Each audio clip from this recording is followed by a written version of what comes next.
ഈ വീടിന്റെ ഭാഗ്യം എന്റെ മോള്.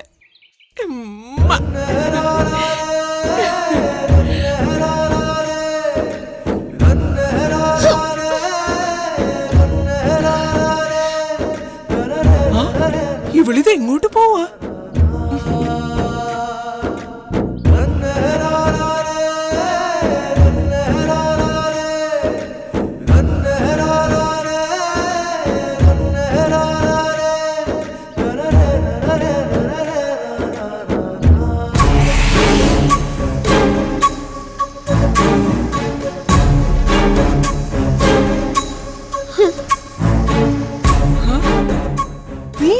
ാടി ഇങ്ങനെ മുഖം വീർപ്പിച്ചിവിടെ ഇരിക്കുന്നത്? എടി സന്തോഷിക്കേണ്ട സമയല്ലേ ഇത്? ഒറ്റയ്ക്ക് പോയെങ്കിൽ സന്തോഷിച്ചാ മതി, ഞാനെങ്ങുമില്ല. നീ എന്നാത്തിനടി മോളെ ഇങ്ങനെയൊക്കെ സംസാരിക്കുന്നത്? എന്നെ ഇനി മോളെന്നൊന്നും വിളിക്കണ്ട, അവളെ ചെന്നങ്ങ് വിളിച്ചാ മതി. ആരെ?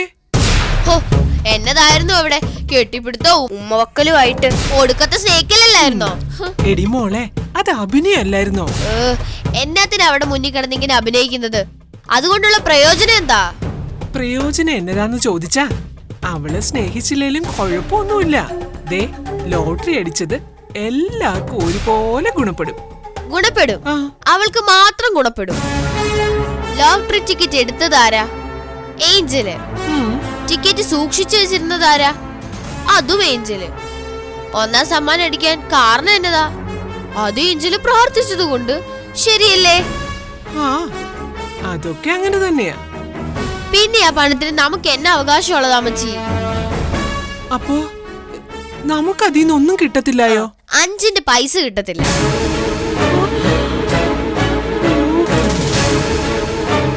ലോട്ടറി അടിച്ചു കിട്ടുന്ന ലക്ഷക്കണക്കിന് രൂപയായിട്ടേ പപ്പ ഏഞ്ചലും അടിച്ചു പൊളിച്ച് ജീവിക്കും. അവര് വലിയ ആൾക്കാരാകുമ്പോ നമ്മൾ അവരുടെ വേലക്കാരെ പോലെ ഇവിടെ ജീവിക്കും. ഇതൊക്കെ കേട്ടിട്ട് എനിക്ക് തല കറങ്ങുന്നത് പോലെ. തല കറങ്ങിയിട്ടൊന്നും ഒരു കാര്യവും ഇല്ല.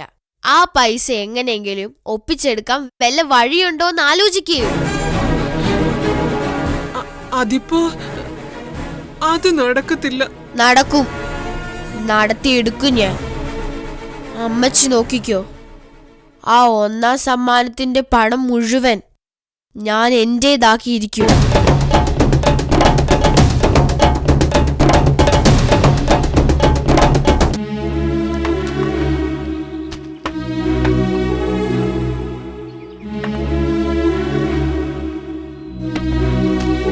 അമ്മച്ചി, ഞാനൊരു കാര്യം ചോദിച്ചാ അമ്മച്ചി സമ്മതിക്കോ? ആദ്യം കാര്യം എന്നാന്ന് പറ. ഞാൻ കളിസ്ഥലം വരെ ഒന്ന് പോയിട്ട് വരട്ടെ. ഏഞ്ചൽ ചേച്ചി ഒന്ന് കാണാനാ. അതൊന്നും വേണ്ട മോനെ, ഒറ്റയ്ക്ക് എങ്ങോട്ടും പോണ്ട. സാമങ്കിള് പറഞ്ഞത് ഓർമ്മയുണ്ടല്ലോ. ഞാൻ വേഗം വരാം അമ്മച്ചി. വേണ്ട പ്ലീസ് അമ്മച്ചി, ഞാൻ ഒന്ന് പോട്ടെ. അപ്പൂസേ, നടക്കാത്ത കാര്യങ്ങൾക്ക് വേണ്ടി വാശി പിടിക്കല്ലേ. അവിടെ ഇരുന്ന് ഞാൻ മടുത്തു. നാൻസി ആന്റിന്റെ കൂടെ പുറത്തു പോവാൻ പോലും സമ്മതിച്ചില്ല. നാൻസിയുടെ കൂടെ പുറത്തു പോണ്ടെന്ന് ഞാനല്ലല്ലോ പറഞ്ഞത്, നിന്റെ സാമങ്കിളല്ലേ. അമ്മച്ചിയും പറഞ്ഞു പോവണ്ടെന്ന്. പോവണ്ടെന്ന് പറഞ്ഞതിൽ കാര്യമുണ്ട്. നമ്മുടെ അച്ഛനെ കൊന്ന ആള് ഇവിടെയൊക്കെ തന്നെ ഉണ്ട്. നമ്മൾ സൂക്ഷിച്ചേ പറ്റൂ.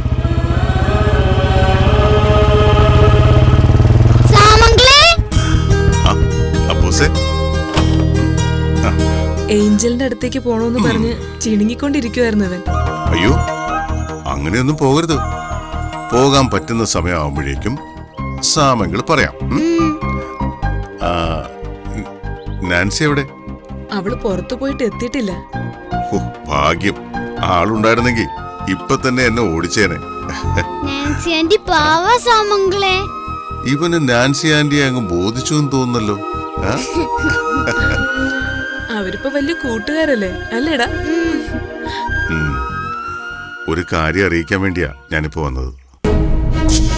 ഈ ഭൂമിയിൽ നടക്കുന്ന ഏതൊരു കാര്യത്തിന് പിന്നിലും മാതാവുണ്ട് എന്ന് പറയുന്നത് സത്യമാ.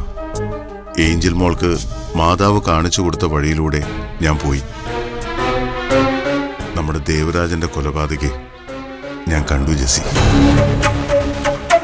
സത്യമാണോ സാമൂലെ? ആരാ ദുഷ്ടൻ? ബെന്നി.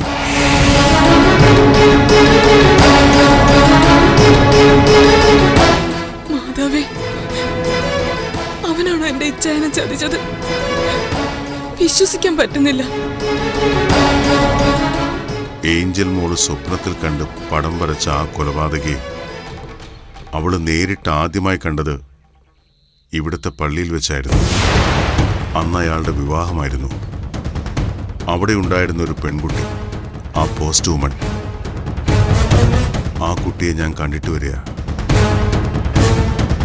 ആരാ ആ പെൺകുട്ടി? ബന്ധം പറഞ്ഞാൽ ബെന്നിയുടെ ഭാര്യയുടെ ചേച്ചിയാണ് അവൾ. ഏഞ്ചൽ സ്വപ്നത്തിൽ കാണുകയും ഏഞ്ചൽ എഴുതിയിരുന്ന കത്തുകൾ വായിക്കുകയും ചെയ്തിരുന്ന പോസ്റ്റ് വുമൺ ജീന. എനിക്ക് ഒന്നും മനസ്സിലാവുന്നില്ല. കാര്യം ഇത്രയേ ഉള്ളൂ. ബെന്നിയാണ് ദേവരാജനെ കൊന്നത് എന്ന് ജീനയ്ക്കും സംശയമുണ്ട്. ഇനി ഒറ്റ കാര്യമേ അവശേഷിക്കുന്നുള്ളൂ. അപ്പൂസിന്റെയും ഏഞ്ചലിന്റെയും മുന്നിൽ ബെന്നിയെ എത്തിക്കണം.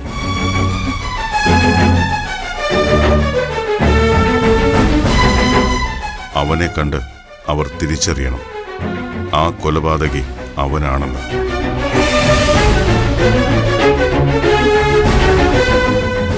അത് നടക്കൂ? നടക്കും. ബെന്നിയാണ് ചതി ചെയ്തതെങ്കിൽ അവൻ ഒരിക്കലും എന്റെ മോന്റെ മുന്നിൽ വരില്ല. അവൻ വരണ്ട. പകരം അവനെ തിരിച്ചറിയാനുള്ള വഴി ഞാൻ കണ്ടുവച്ചിട്ടുണ്ട്. ഓരോ വഴികളും കാരണങ്ങളും ഉണ്ടാക്കി ഇവിടെ കയറി ഇറങ്ങിയേ പറ്റൂ നിങ്ങൾക്ക്, അല്ലേ?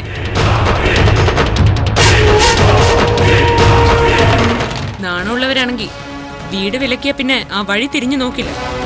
എടി മോളെ, ഇച്ഛായന്റെ ജീവൻ എടുത്ത ആളെ സാമൂല് കണ്ടുപിടിച്ചു. ഇവരുടെ കൂടെ തന്നെ ഉണ്ടായിരുന്ന ബെന്നി അത് ചെയ്തത്.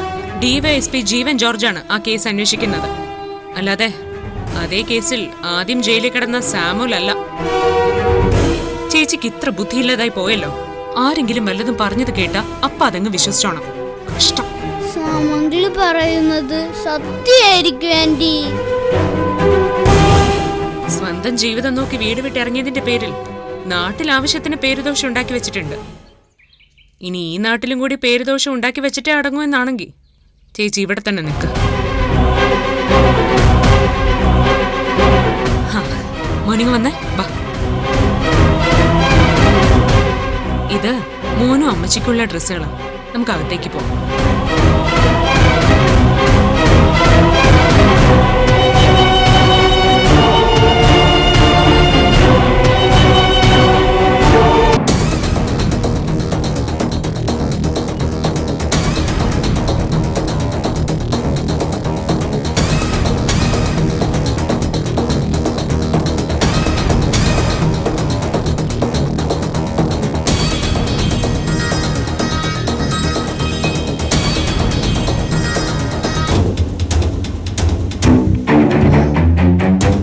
സാമുവൽ എന്നാത്തിനാ ജീനിയേച്ചിയെ അന്വേഷിച്ചു വന്നേന്ന് എത്ര ആലോചിച്ചിട്ടും എനിക്ക് മനസ്സിലാവുന്നില്ല.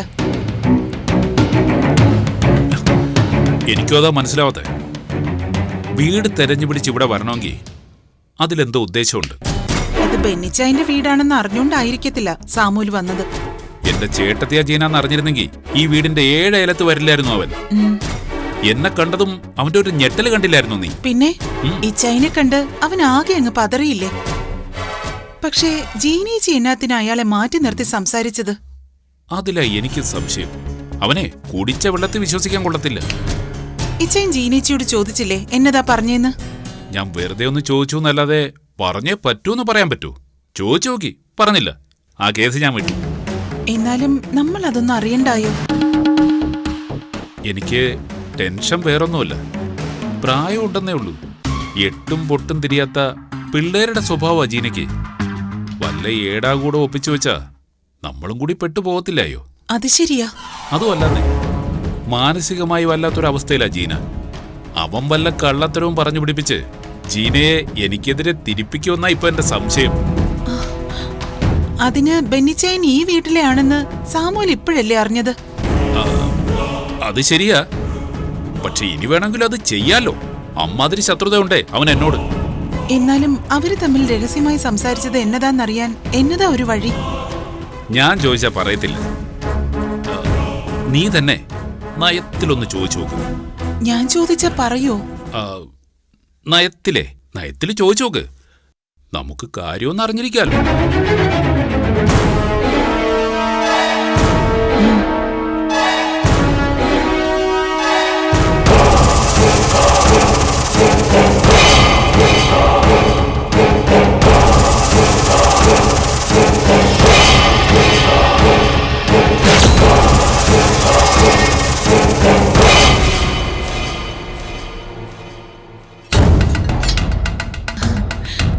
വന്ന് വന്ന് കൊച്ചു പിള്ളേരുടെ സ്വഭാവമായി വരിക അമ്മച്ചിക്ക്.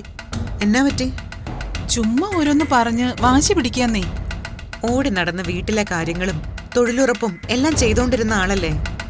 പെട്ടെന്നൊരു മുറി പിടിച്ച് കിടത്തിയ ടെൻഷൻ ആവൂന്നേ. ഇത് അതൊന്നും അല്ലെന്നേ. അമ്മച്ചിയുടെ ഇപ്പോഴത്തെ പ്രശ്നം ആ സാമൂല് വന്നതാ. ആ കൊലപാതകി എന്നാത്തിനാ ജീനമോളെ കാണാൻ വന്നതെന്നാ ഇപ്പോഴത്തെ ചോദ്യം. അയാൾ ഒരു കൊലപാതകി അല്ല എന്ന് പറഞ്ഞൂടായിരുന്നോ നിനക്ക്? എന്നതായാലും അയാൾ എന്നാത്തിനാ ചേച്ചിയെ കാണാൻ വന്നത്? ചെയ്യാത്ത തെറ്റിന് 1 വർഷത്തോളം ജയിലിൽ കിടന്ന ആളയാള്. സ്വാഭാവികമായിട്ടും യഥാർത്ഥ കുറ്റവാളിയെ കണ്ടെത്തണമെന്നൊരാഗ്രഹം അയാൾക്ക് കാണില്ലേ? അതിന് ചേച്ചിയെ കാണണോ? ചേച്ചിയെ കണ്ട യഥാർത്ഥ കൊലപാതകിയെ കണ്ടെത്താൻ പറ്റുമോ? ഞാൻ അന്വേഷിച്ചു നടക്കുന്ന മാലാഖക്കുട്ടിയെ അയാൾക്കറിയാം. യഥാർത്ഥ കൊലപാതകി ആരാണെന്ന് മാലാഖക്കുട്ടിക്കും അറിയാം. എന്ന് കരുതി ചേച്ചിയെ കണ്ടിട്ട് എന്നതാ പ്രയോജനം? പ്രയോജനം ഉണ്ടെന്ന് തന്നെ കൂട്ടിക്കോ. സാമുവല് ചേച്ചിയോട് എന്നാ ചോദിക്കാനാ വന്നേ? അത് പറ. എന്നോട് ഇതൊക്കെ ചോദിച്ചറിയാൻ ബെന്നിയാണോ നിന്നെ ചട്ടം കെട്ടിയത്?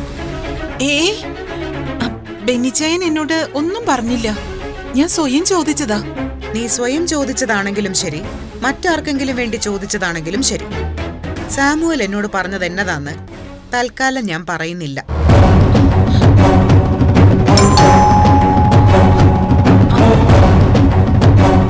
ഞാൻ നോക്കാം. ഞാൻ നോക്കിയാൽ എന്നതാ കുഴപ്പം?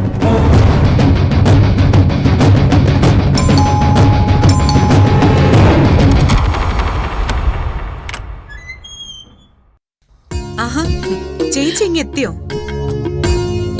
എന്തോരം മെസ്സേജാ മോളെ ഇട്ടേക്കുന്നേ. ചേച്ചി വരാൻ വൈകിയപ്പോ ഞാൻ വിളിച്ചിരുന്നു, എടുക്കാത്തോണ്ടാ മെസ്സേജ് അയച്ച. ഡ്രൈവിംഗിന്റെ ഇടയിൽ ഫോൺ എടുക്കുന്ന പരിപാടിയില്ല. മെസ്സേജൊക്കെ ഞാൻ എപ്പോഴാ കാണുന്നേ. ചേച്ചി വന്നേ.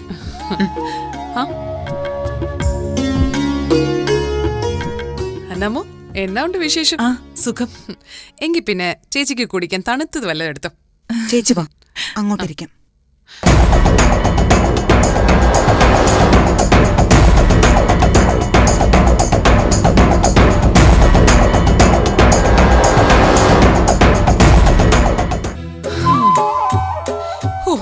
എന്നാ ട്രാഫിക് അടി മോളെ ഇത്.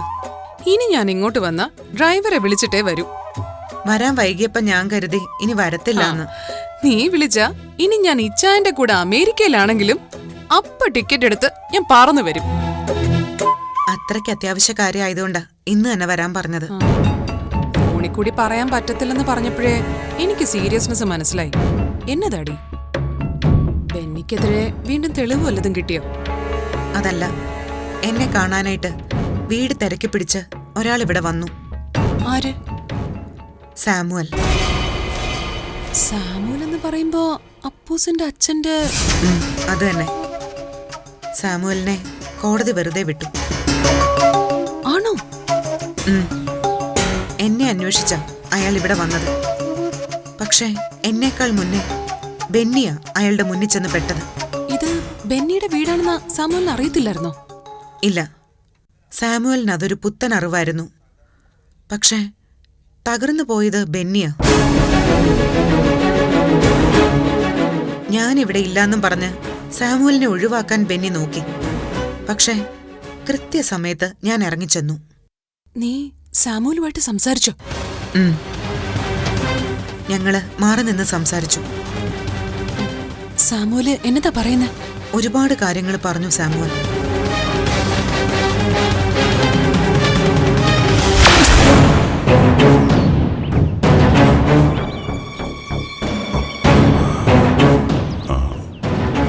കാര്യങ്ങളെല്ലാം അറിയാലോ ജീനയ്ക്ക്. അറിയാം. പക്ഷേ എന്നെ അന്വേഷിച്ചു വന്നത് എന്നാത്തിനാണെന്ന് മാത്രം എനിക്കറിയില്ല. ഞങ്ങൾ 3 പേരായിരുന്നു സുഹൃത്തുക്കൾ. ഞാനും ദേവരാജനും ബെന്നിയും.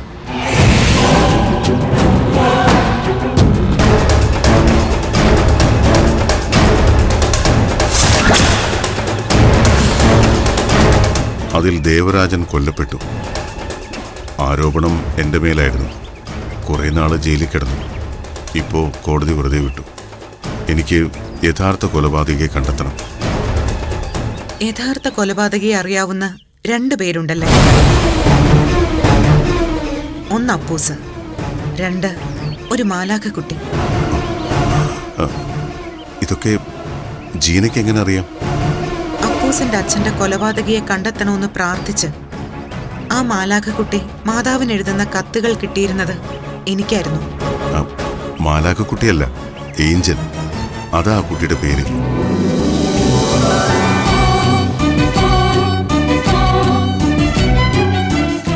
അവള് അപ്പൂസിന്റെ കൂട്ടുകാരിയാണ്. എനിക്ക് ഏറ്റവും ഇഷ്ടമുള്ള എൻ്റെ ഏഞ്ചൽ മോള്. ഒരു വിവരം അറിയാൻ വേണ്ടി മാത്രമാണ് ഞാൻ വന്നത്. അന്ന് ജീന പങ്കെടുത്ത ഒരു വിവാഹത്തെക്കുറിച്ചാണ്.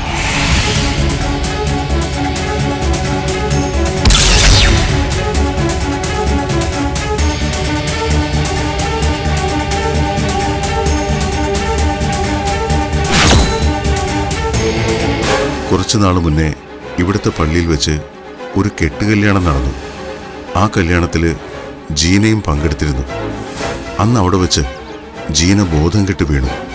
ജീന പറയുന്ന ആ മാലാഖക്കുട്ടിയാണ് അന്ന് ആൾക്കാരെ വിളിച്ചു കൂട്ടിയത്.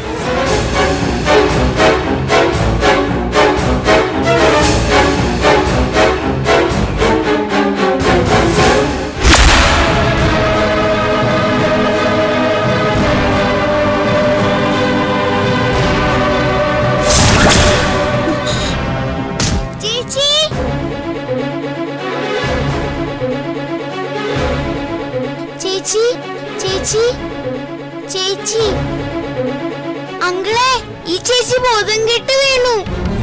ചേച്ചി എന്തു പറ്റി മോളെ? ചേച്ചി ചേച്ചി മോളെ മോളെ. അന്ന് അവിടെ വെച്ച് ഏഞ്ചൽ ആ കൊലപാതകയെ നേരിൽ കണ്ടിരുന്നു.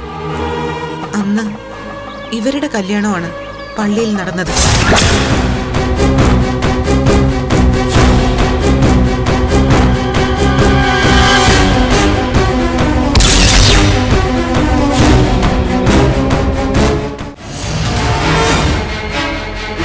പക്ഷേ ആരൊക്കെ കല്യാണത്തിന് വന്നിരുന്നു എന്നോ അതിൽ ദേവരാജന്റെ കൊലപാതകി ഉണ്ടായിരുന്നോ എന്നോ കണ്ടെത്താൻ വഴിയില്ലല്ലോ സാമുവലെ.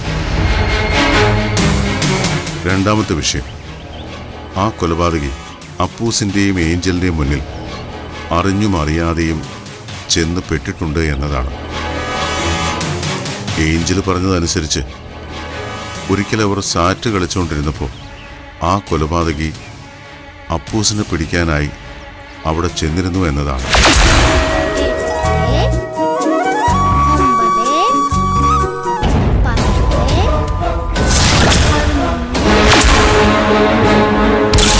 അയാളെ കണ്ട് അപ്പൂസ് പേടിച്ചോടി. പിന്തുടർന്ന് അയാള് മറിഞ്ഞു വീണു.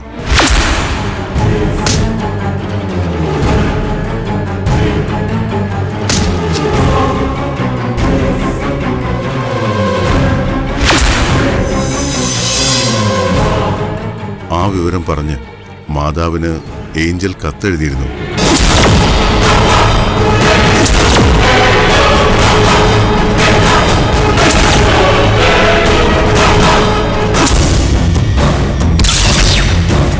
അന്ന് ആ കൊലപാതകി ഒരു വെള്ള ഷർട്ടും പാന്റും അല്ലേ ഇട്ടിരുന്നത്? ആ കത്ത് കിട്ടിയിരുന്നു അല്ലേ? കിട്ടി.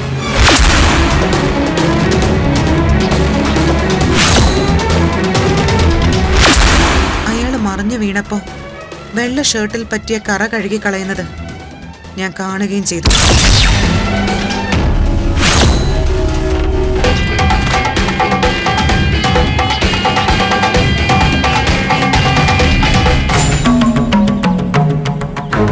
വെള്ളയും വെള്ളയും ഇട്ടോണ്ട് പോയപ്പോഴേ ഞാൻ പറഞ്ഞതാ വേണ്ടാന്ന്. എന്നിട്ടിപ്പോ നിറയെ കറയാക്കിക്കൊണ്ട് വന്നേക്കുവാ.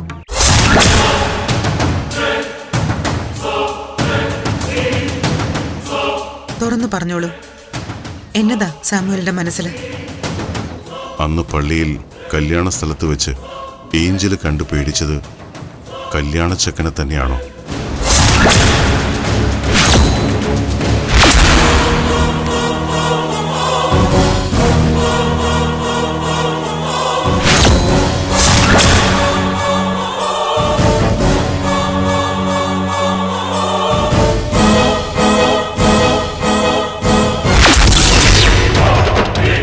ആയിരിക്കണം. തുറന്നു ചോദിച്ചോട്ടെ, ജീനയ്ക്ക് ബെന്നിയെ സംശയമുണ്ടോ? ഏഞ്ചല് തന്ന തെളിവുകൾ, ബെന്നിയുടെ പെരുമാറ്റം സംശയിക്കാതിരിക്കാൻ പറ്റുന്നില്ല. സംശയം പോരാ, തെളിവുകൾ വേണം. സ്വന്തം അനുജത്തിയുടെ ഭർത്താവാണ് ബെന്നി. ദേവരാജന്റെ കൊലപാതകിയെന്ന് ഞാൻ സംശയിക്കുന്നതും ബെന്നിയെ. കൂടെ നിൽക്കാൻ പറ്റുമോ ജീനയ്ക്ക്? എനിക്ക് ഏഞ്ചലിനെ ഒന്ന് കാണണം.